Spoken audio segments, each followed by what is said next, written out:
Now x is given in terms of y. Y is 2, the square root of 4 minus y, and y go from 0 to 15 over 4. We rotate the curve about the y-axis. And so if we rotate about the y-axis, the radius is x. Y go from 0 to 15 over 4. And so we would want to integrate from 0 to 15 over 4. X is given in terms of y, so we would find the derivative of x with respect to y, which is 2 over the derivative of the square root of 4 minus y is 1 over 2 root 4 minus y. And then we multiply -1 because of the chain rule. 2 cancel 2. We have -1 over the square root of 4 minus y. In the arc length formula, we would need to square the derivative. And so dx over dy squared is 1 over 4 minus y. And then we need to add 1 to the square of the derivative.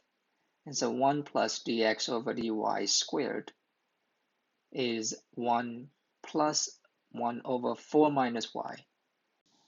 So that is 4 minus y plus 1 over 4 minus y. 4 minus y is the common denominator. The numerator is now 5 minus y.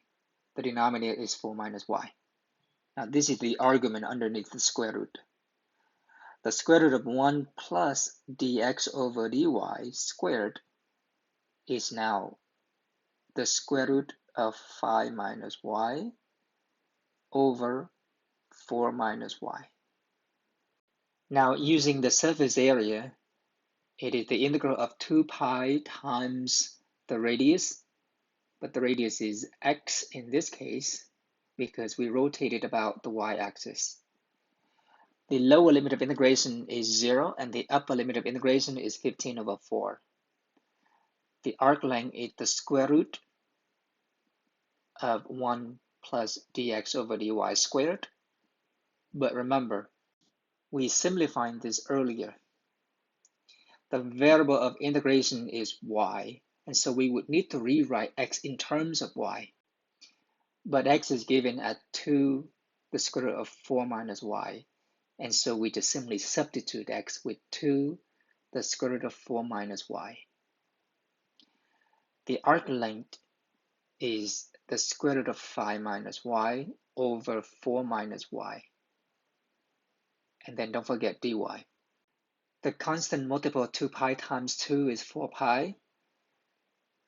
Integrate from 0 to 15 over 4.